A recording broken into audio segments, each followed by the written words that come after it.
아멘. 할렐루야. 이렇게 전염병이 지역에 가까이, 우리 지역에 가까이까지도 환자가 나타났다 그래서 두려워하는 자리에도 함께 예배할 수 있는 자리에 나오신 여러분들을 주의 이름으로 사랑하고 축복합니다. 특별히 오늘은 우리 민족의 그 뜻깊었던 3.1절이기도 해요. 그래서 3.1절이기도 하며 또 우리 3월을 시작하는 첫날인데 카렌다에 이렇게 되어져 있어요. 그렇죠? 그 분별력이 있는 사람이 되게 하소서.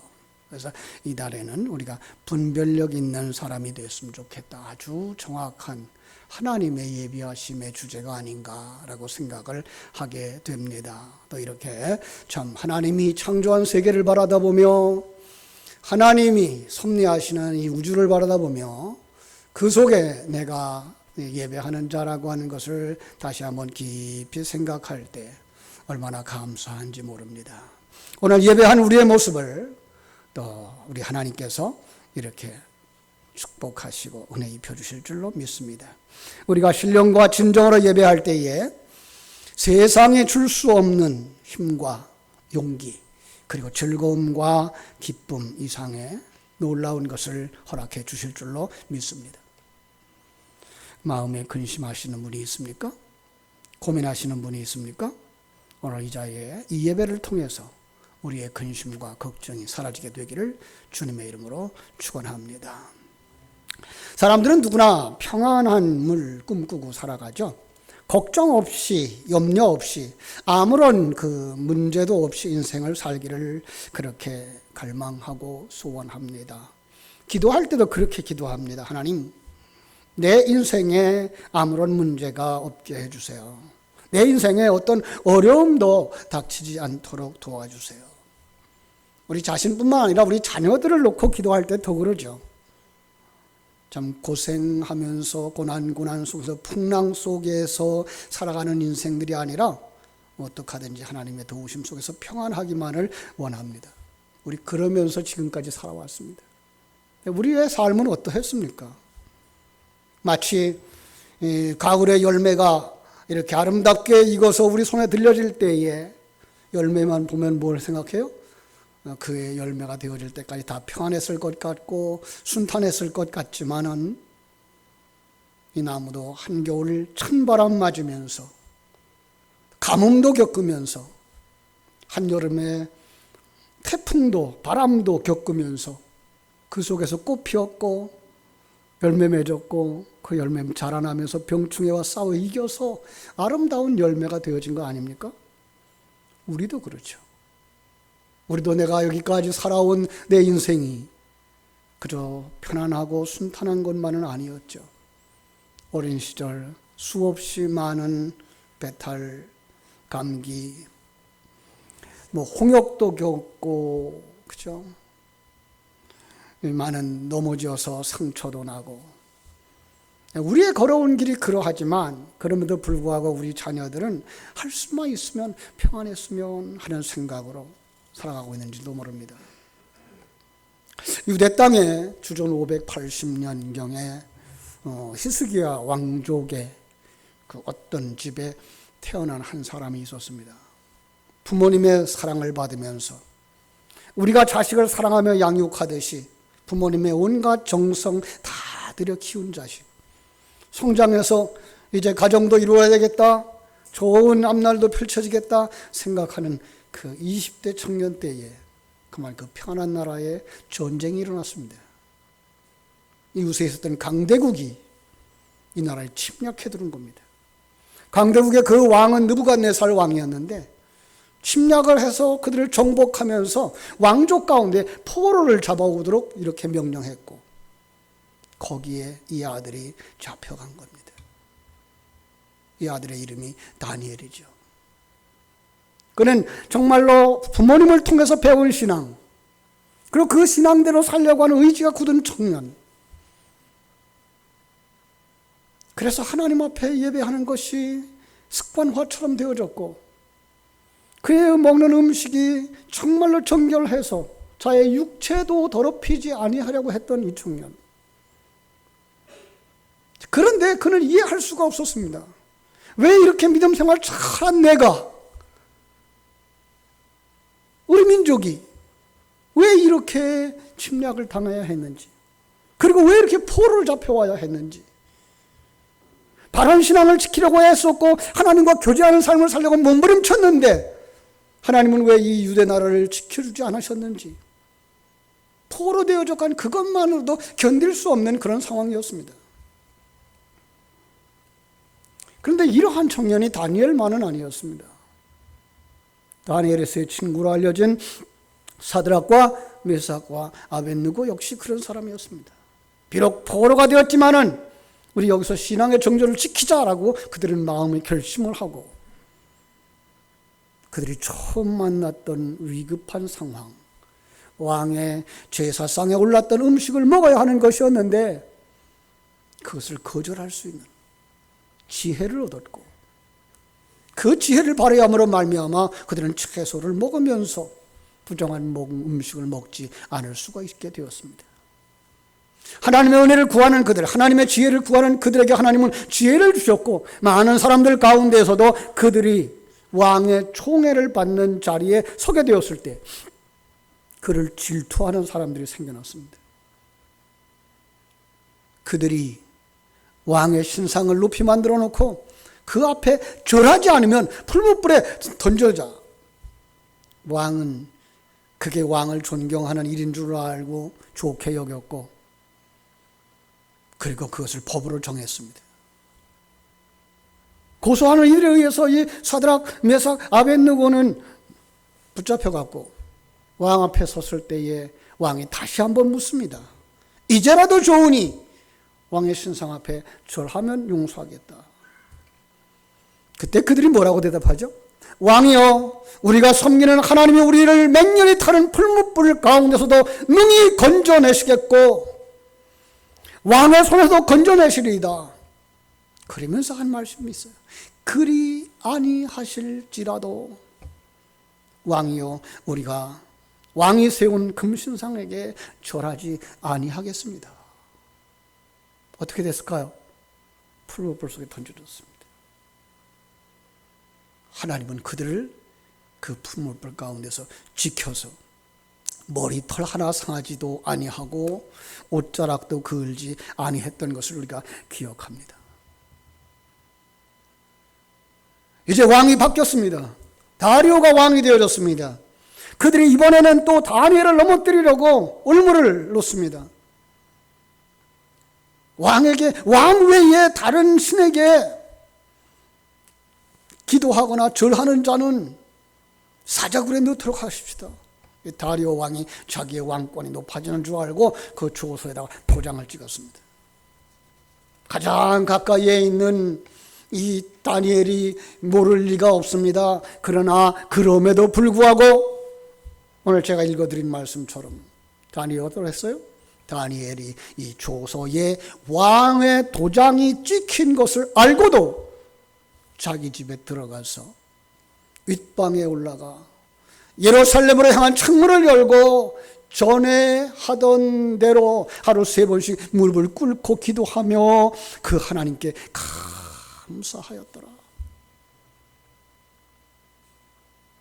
저는 이 다니엘의 모습을 묵상하면서 저는 이 시대에 우리가 다니엘처럼 그들의 세 친구들처럼 믿음의 사람이 되었으면 좋겠다. 성경 속에서 하나님은 많은 이야기들을 그릇으로 삼아서 우리에게 진리를 전해줍니다.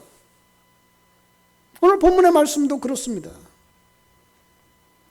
54절 55절에 보면 구름이 서쪽에서 이는 것을 보면 소나기가 오리라 하고 남풍이 부는 것을 보면 말하기를 심히 더우리라 하지 않느냐.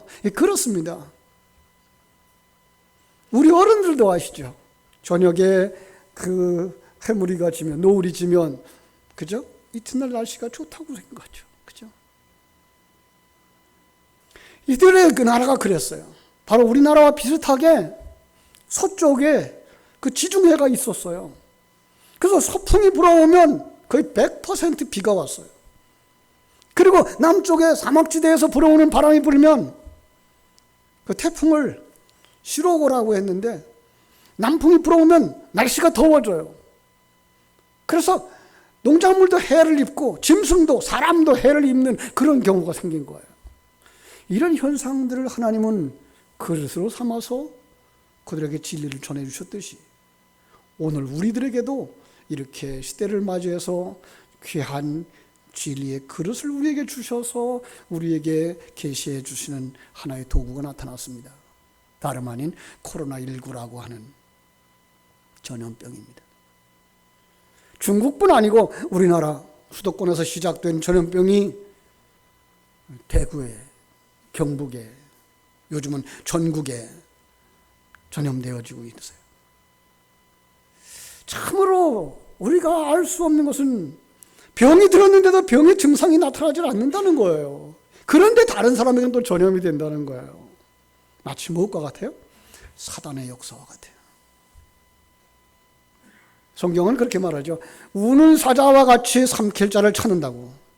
그래서 굉장히 흉한 모습으로, 굉장히 강압적인 어떤 난폭한 모습으로 다가올 것 같은데 성경은 뭐라 그래요? 천사의 모습을 가장하고 온다는 거예요. 아주 인간적인 모습을 가장하고 온다는 거예요. 심지어 성경은 타락한 이들을 이미 사단에게 삼키운 자, 사단의 속성에 길들여진 자, 세상적인 가치관을 가지고 살아가는 자들이라고 말씀하고 있는 것을 우리는 보게 됩니다. 그러므로 사단은 계속 역사하는데 이미 믿은 자들, 하나님의 백성들에게까지도 역사해서 신앙의 길을 벗어나게 만드는 거예요. 옛사람에게로 돌아가게 만드는 거예요. 전염병같이. 마치 과거에 우리가 경험했던 연탄가스처럼 잠들어 있는 사이에 틈새로 들어와서 사람을 중독시켰던 것처럼 사단은 우리 속에 그렇게 들어오고 있는 거예요. 그래서 그들의 생각이 어떻게 변합니까? 이 세상이 좋은 거야. 옛날부터 만들어 놓은 말이 있어요. 개똥밭에 굴러도 이승이 좋대요. 천국을 모르니까요. 그죠? 그러다 보면 자연현상과는 비교할 수 없는 영원한 심판이 다가오고 있는데 이런 현상을 전혀 분별하지 못하고 대비하지 못하도록 이렇게 사단은 우리를 유혹해 가고 있는 것입니다. 사랑하는 여러분, 오늘 본문의 말씀을 보면서 우리는 이런 짧은 대지를 잡을 수가 있습니다. 시대를 분별하지 못하는 인생들, 거듭나지 못한 사람들을 향하여서 시대를 분별하지 못한다는 거예요. 이건 이 밖으로 보이는 시대를 이야기하고 있는 것이 아니라 영적인 시대를 이야기하는 거예요. 기상 변화는 분별하면서도 영적인 분별력이 없다라고 말씀하는 거죠. 그들은 바리새인들이었습니다. 그들이 이제까지 가지고 왔던 행위가 판단 기준이 좋다고 생각을 했던 사람입니다. 그래서 하나님 나라가 이미 임했는데도 깨닫지 못했다고 말한 것입니다. 또한 최후의 심판이 문 앞에 도달했는데도 전혀 알지 못하고 있었다는 것입니다. 여러분, 최후의 심판의 날이 이미 임했다고 말하고 있습니다. 2000 몇십 년의 심판이 오는 게 아니라 그 사람의 생애의 마지막이 최후의 심판의 날이라고 하는 것을 은근히 지적해주고 있는 것입니다. 우리의 생애의 마지막 날이 언제일지 여러분 알지 못하죠. 그래서 우리는 깨어서 준비해야 되는 것입니다. 이렇게 영적인 분별력이 없으면 어떻게 살아간다고요? 세상 사람들처럼. 그걸 뭐라 그래요? 외식하는 자, 위선자라고 말하는 것입니다. 이거는요, 거만하거나 이중인격자를 이야기하는 것이 아니라 하늘의 생명을 가지지 못한 자들이라고 말하는 것입니다. 경건하지 못한 자들을 말하는 것입니다. 경건하지 못하다고 하는 것은 세속주의를 말하는 것이고요. 세상적인 가치관, 세상적인 경쟁구조, 상벌제도에 묶여서 사는 사람이라고 하는 것입니다. 그들은 예수님이 누군지 모릅니다. 예수님께서 지금 어떤 일을 하고 계신지도 모르는 것입니다. 더 나아가서 하나님의 계획을 모르고 하나님의 시간과 공간 세계 속에서 내 일생 속에서 무엇을 하는지 전혀 깨닫지 못하는데 심판의 날이 오는 겁니다. 내 생애가 떠날 날이 오는 겁니다. 누가복음 17장 27절로 30절에 보면은 노아가 방주에 들어가던 날까지 사람들이 먹고 마시고 장가들고 시집가더니 홍수가 나서 그들을 다 멸망시켰으며, 또 롯이 때와 같이 사람들이 먹고 마시고 사고 팔고 심고 집을 짓더니 롯이 소돔에서 나가던 날에 하늘로부터 불과 유황이 비오듯 하여 그들을 멸망시켰느니라. 인자가 나타나는 날에도 이러하리라. 인자가 나타나는 날 어느 때일까요? 내가 이 세상을 떠나는 날. 사람들은 뭐 한다고요? 이 세상이 전부인 건 줄 알고 살아간다는 거예요. 여러분, 이 예배 시간을 통해서 다시 한번 내 믿음을 점검하는 시간이 됐으면 좋겠습니다. 그리고 내 생의 마지막을 바라다보면서 어떻게 준비해야 하는지 점검해 보시기를 바랍니다. 오늘 57절에서 강조하고 있는 말씀이 있습니다.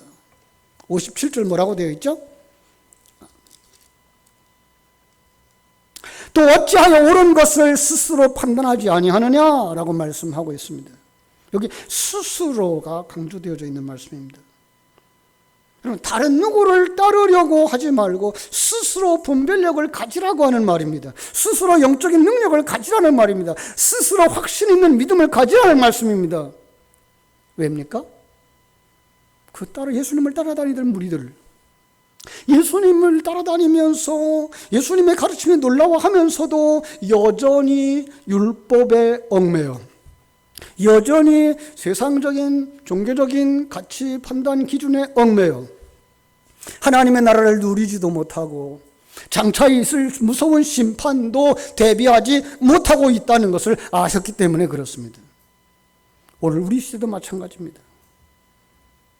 우리의 삶 속에 지금 하나님의 말씀이 그대로 이루어지고 있는데 이걸 보지 못합니다. 예수님의 말씀을 듣고 변화된 사람들이 가족 중에도 있고 친구 중에도 있고 동료 중에도 있는데 이 사람은 깨달아 알지 못하는 겁니다. 예수님의 이름으로 전능하신 하나님의 능력이 나타나는데 느끼지 못하는 것입니다. 그들은 죄송한 얘기지만 목사를 바라보고 신앙생활합니다. 장로를 바라보고 신앙생활합니다. 부모의 권유에 의해서 신앙생활합니다. 여러분, 그것은 내 신앙이 아닙니다. 우리는 그 속에서 나의 신앙을 살펴볼 수 있는 사람들이 되어지기를 주님의 이름으로 축원합니다. 마치 야곱처럼 아버지, 할아버지 믿음 좋은 할아버지 아브라함과 자기 목숨까지도 내어놓을 수 있었던 이삭의 믿음, 그 아버지, 그 할아버지의 교훈 속에서, 가정 속에서 그저 하나님의 할아버지의 하나님, 아버지의 하나님으로 믿고 살았던 야곱이 집을 떠나고 길을 가다가 돌베개 박고 자는 그 순간 그는 그 하나님을 만납니다. 그리고 그 하나님을 나의 하나님으로 모셨습니다. 사랑하는 여러분, 정말 우리는 역사 속에 많은 신앙의 인물들이 그 주장했던 그 믿음, 그 하나님, 그분들의 하나님이 아닌 이 시간 예배하는 여러분들의 하나님 되어지기를 주님의 이름으로 축원합니다. 어떤 유혹이나 방해나 핍박이나 공갈 협박이도 다니엘처럼 스스로 판단에 따라서 하나님 말씀을 받아들이며 예수님을 믿고 임마누엘을 누렸습니다. 찬송가 545장에 보면 눈에는 아무 증거 아니 배어도 믿음만을 가지고서 늘 걸으며 이 귀에 아무 소리 아니 들려도 하나님의 약속 위에 서리라 라고 하는 신앙의 고백이 있습니다.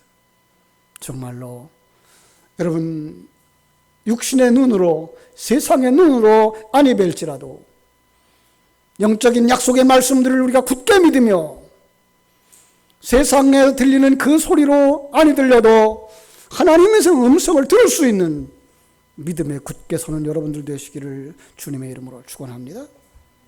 58절 59절에 보면은요, 참으로 스스로 영적인 확신을 가지고 빨리 하나님과 하나 되라라고 말씀하십니다. 세상의 이야기로 그대로 그 얘기를 했어요. 58절에 볼까요? 네가 너를 고발하는 자와 함께 법관에게 갈 때에 길에서 화해하기를 힘쓰라. 재판장에 들어가기 전에, 정죄 당해서 감옥에 갇히기 전에 화해하라. 여러분, 이거 무슨 얘기일까요? 이건 영적으로 보실 수 있었으면 좋겠어요. 우리가 지금 어디를 향하여 가고 있다고요? 심판대를 향하여 가고 있다고요. 누가 우리를 끌고 가고 있다고요? 심판장 되시는, 재판장 되시는 예수님이. 그럼 어떻게 됩니까? 회개하라는 거죠. 그 하나님의 말씀 앞에 화해하라는 거죠. 모든 인생들 분별력이 없다고 말씀하고 있습니다. 사람들은 그걸 갖다 뭐라 그래요? 죄인이라고 말하죠. 의인은 없대요. 하나도 없대요. 우리 모두 다 죄인이라는 거예요. 그런데 지금 우리가 다 심판을 향하여 가고 있다는 거예요. 그런데 그때 어떻게 해야 됩니까? 화목할 수 있어야 된다는 거예요. 하나님과 화목할 수 있어야 된다는 거예요. 그렇죠? 하나님께로 돌아오라는 거예요. 그 누구도 피할 수 없는 심판이 다가오고 있습니다. 전염병을 두려워하며 예방을 위해서 마스크를 쓰며 손을 소독하며 공중장소들에서 소독약을 뿌리듯이 우리는 세속에 사단의 올무에 함정에 빠지지 않도록 적극적인 방어가 필요합니다. 그 적극적인 방어 중에 하나, 그게 뭡니까? 하나님과 함께하는 것입니다. 하나님께로 돌아가는 것입니다.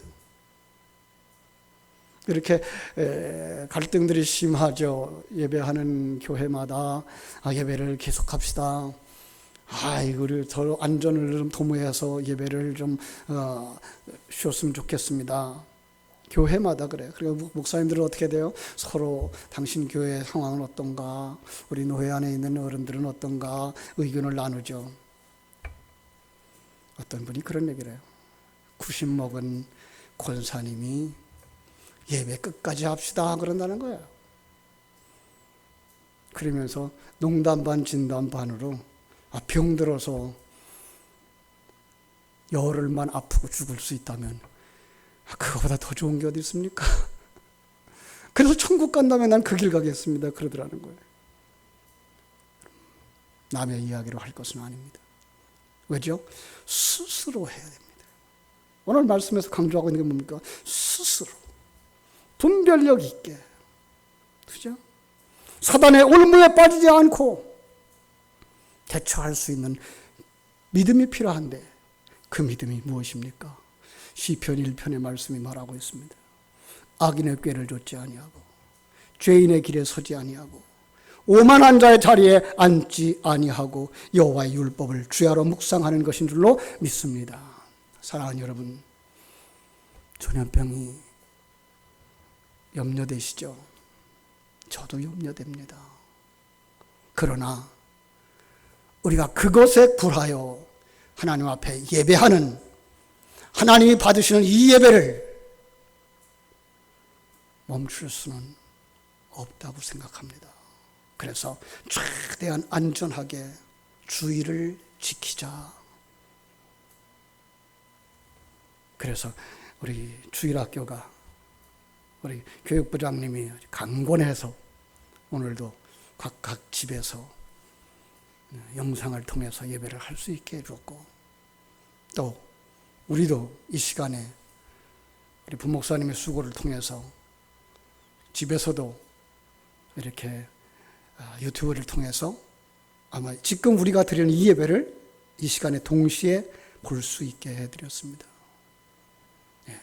그래서 이 시간을 기억하고 주일학교 예배 시간을 기억하고 그 시간에 어디서든지 정말로 다니엘의 시간을 정하고 예루살렘을 향하여 기도했던 것처럼 주의 성전 포리교회를 향하여서, 아니 하늘에 있는 하나님을 향하여서 함께 예배드리며 하나의 메시지 속에서 우리가 한 형제인 것을 더 결속할 수 있는, 그래서 선생님들은 우리 학생들과 더 자주 통화하고 더 가깝게 관계를 가지면서 이 어려움의 때를 극복하고 나서는 우리의 마음이 더 기쁨으로 함께 하나 되어져서 서로 격려하며 힘차게 신앙의 길을 걸어가는 우리 포리교회 성도들 되시기를 주님의 이름으로 축원합니다.